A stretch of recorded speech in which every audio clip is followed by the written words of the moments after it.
Everyone, welcome to my channel. Guys, आज मैं आप लोगों के साथ Taekook fan fiction begging me properly के पार्ट 30 एक्सप्लेन करने वाली हूँ। So let's get started. Taehyung bathroom आकर खुद के केयर करने के बाद फ्रेश होकर बाथरूम से बाहर आकर देखता है जॉन्गकुक को, जो सो रहा है।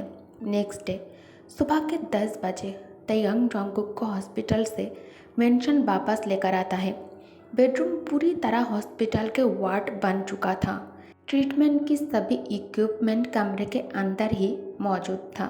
जॉन्गकुक अब पहले से काफ़ी बेहतर महसूस कर रहा है। सब जॉन्गकुक को घेर कर बैठे हुए थे। लिसा और बोगम जॉन्गकुक को छोड़ ही नहीं रहा था।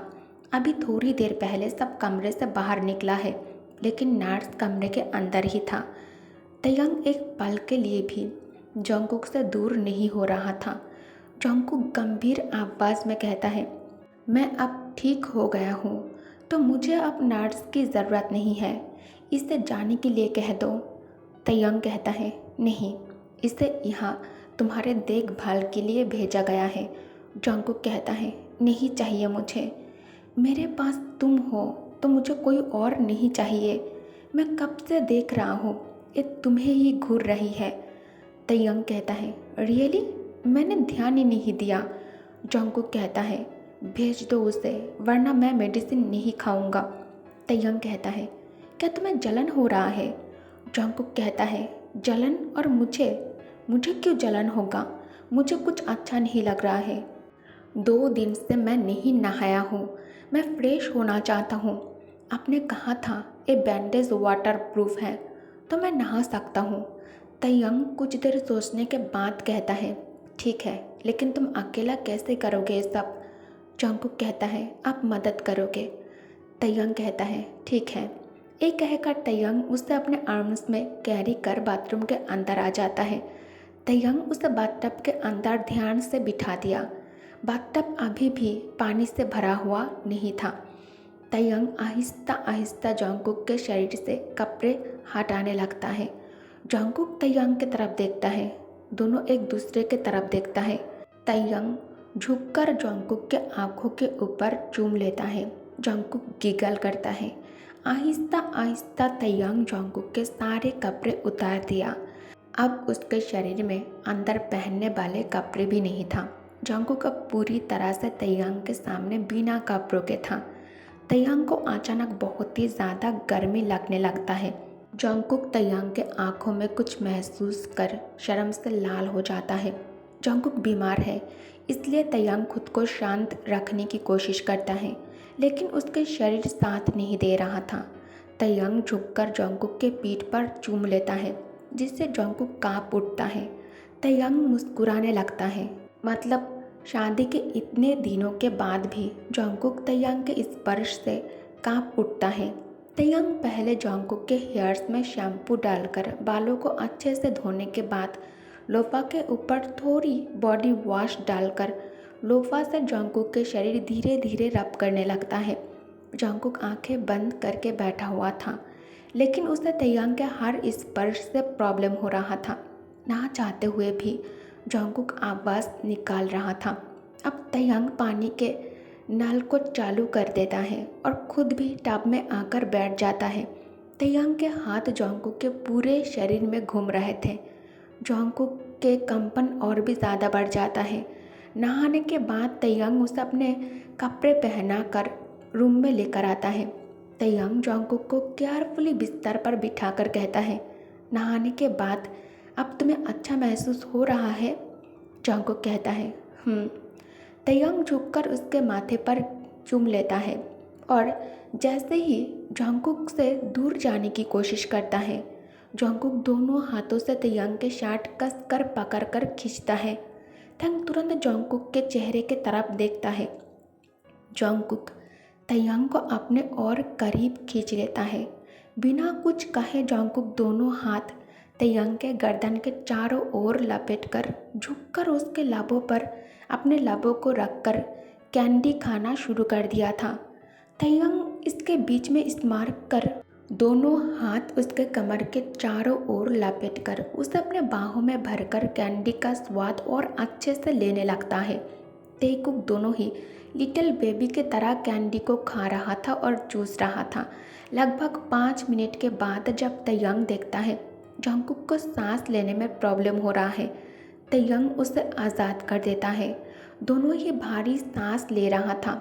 हर सांस के साथ जंगकुक के छाती ऊपर नीचे हो रहा है। तयंग डेविल स्माइल कर सामने से कपड़ों को थोड़ा हटाकर झुककर जंगकुक के छाती पर चूमने लगता है और थोड़ा प्यार से और हल्के से काटने लगता है। जंगकुक एक हाथ में तयंग के बालों को पकड़कर मुट्ठी के अंदर भर लेता है और आंखें बंद कर और भारी सांस लेने लगता है। जंगकुक कहता है, तयंग আমি আর নিজেকে ধরে রাখতে পারছি না, मैं खुद को और नहीं रोक सकता। तयंग कहता है, तुम्हें करना होगा, मैं नहीं चाहता तुम्हें फिर से चोट आए, सिर्फ कुछ ही दिनों की तो बात है। जंगकुक धीमी आवाज़ में कहता है, ना आरना, नहीं मैं और इंतज़ार नहीं कर सकता, प्लीज़ मैं चाहता हूँ तुम मुझे छुओ। तयंग कहता है, लेकिन कुकी। जंगकुक तयंग के गर्दन में चेहरा छुपा लेता है। कुछ देर इस तरह से रहने के बाद तयंग उसे चूमना शुरू कर देता है। जंगकुक भी इसे वापस कर रहा था। धीरे धीरे ये बढ़ता ही जा रहा था। तयंग खुद पर से नियंत्रण को खो रहा था। तेई अब उसके होठों पर प्यार से और भी ज़्यादा प्यार बरसाने के साथ साथ बार बार ब्लॉसम पर हाथ फिरा रहा था। टैंग उसे धीरे से बिस्तर पर लिटाकर उसके लाभों को प्यार देने के साथ ब्लॉसम दबा रहा था। जंगकुक धीरे से कहता है, कैप्टन दर्द हो रहा है। तयंग कहता है, don't talk baby boy, don't call me captain, call me daddy. ऐसे ही आधा घंटा बीत जाता है। अब तयंग उसके लाभों को आज़ाद कर नीचे आ जाता है। तयंग अब इसके साथ खेलने और खाने लगता है। जंगकुक कराहने लगता है। जंगकुक कराहते हुए कहता है, डैडी नहीं, आहिस्ता प्लीज़। लेकिन तयंग इसे खाने के साथ इसके साथ खेलना जारी रखता है। जंगकुक कहता है, डैडी मैं इसे और सहन नहीं कर पा रहा हूँ। जंगकुक के आंखों में अब आंसू आ जाता है। तयंग बहुत ही ज़्यादा काइंड था, लेकिन जंगकुक इसे नहीं ले पा रहा था और ज़ोर ज़ोर से सांस ले रहा था। दर्द से नहीं, आनंद से ऐसा कर रहा था वो। और उसके आँखों में भी दर्द से नहीं, आनंद से आंसू आ रहा था। अब तयंग असली खेल शुरू कर देता है। अब उसके लिए पीछे हटना नामुमकिन था। जंगकुक और तयंग दोनों कराहने लगता है। तयंग कहता है, Jungkook are you all right baby. Jungkook धीरे से सिर हिला देता है। एक टाइम जंगकुक कहता है, मैं और इसे बर्दाश्त नहीं कर पा रहा हूँ, मुझे माफ़ कर दो, बहुत ज़्यादा दर्द हो रहा है मुझे। थक कर दोनों एक दूसरे को बाहों में भरकर सो जाता है। शाम के वक्त तयंग नींद से उठने के बाद फ्रेश होकर बिना आवाज़ किए लिविंग रूम में आ जाता है। तयंग के आने से पहले सब लिविंग रूम में बैठकर तयंग के लिए इंतज़ार कर रहा था। तयंग सबसे बात करना चाहता है, इसलिए सबको लिविंग रूम में बुलाया है। तयंग आयु के चेहरे में एक उदासी सहन नहीं कर पा रहा था। जिन और यूंगी को भी बहुत ज़्यादा दुख हो रहा है। तयंग काउच पर आकर बैठ जाता है। जिन कहता है, तयंग हम सब इंतज़ार कर रहे हैं बेटा, अभी जंगकुक भी सो रहा है। तयंग कहता है, पापा आपको पता है नोना को कोई हेल्थ प्रॉब्लम नहीं था, नोना माँ बन सकती थी।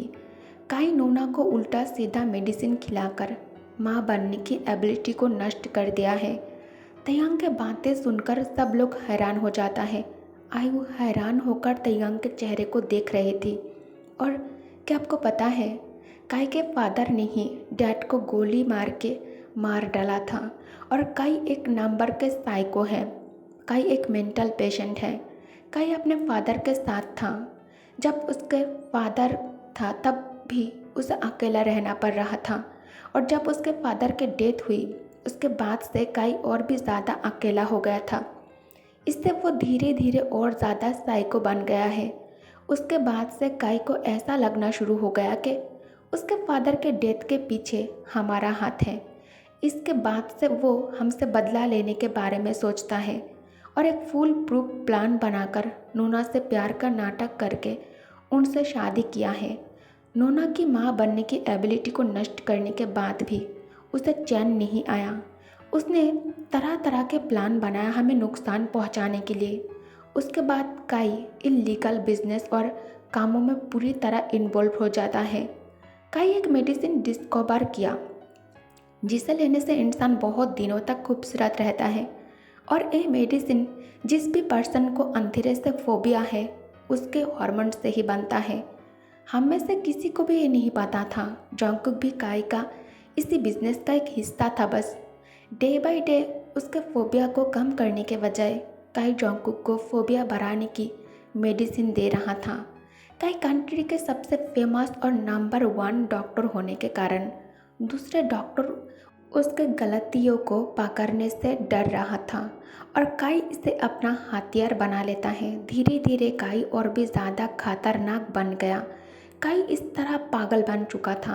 काई जॉन्गकुक को इसलिए किडनैप करके अपने साथ लेकर गया ताकि वो उसे टॉर्चर कर सके और मुझे बर्बाद कर सके, मुझे कष्ट दे सके। उसके बाद की कहानी अब सबको पता है। काई के सभी बिजनेस सील कर दिया गया है। सब कुछ जानने के बाद आयु पूरी तरह से टूट जाती है और बुरी तरह से रोने लगती है। आयु कहती है, मेरे साथ ये सब कुछ क्यों हुआ? मेरे जेरिन का क्या होगा? मैं काई से इतना प्यार करती हूँ। अभी भी मुझे ऐसा लगता है कि एक कोई बुरा सपना है। नींद से उठते ही सब कुछ ठीक हो जाएगा। प्लीज़ तयंग सब ठीक कर दो अपने बहन के लिए। मैं अब इसे और सहन नहीं कर पा रही हूँ। ओके गाइस, तो इस पार्ट को मैं यही एंड करती हूँ। Thanks for watching. Good night, take care, bye bye.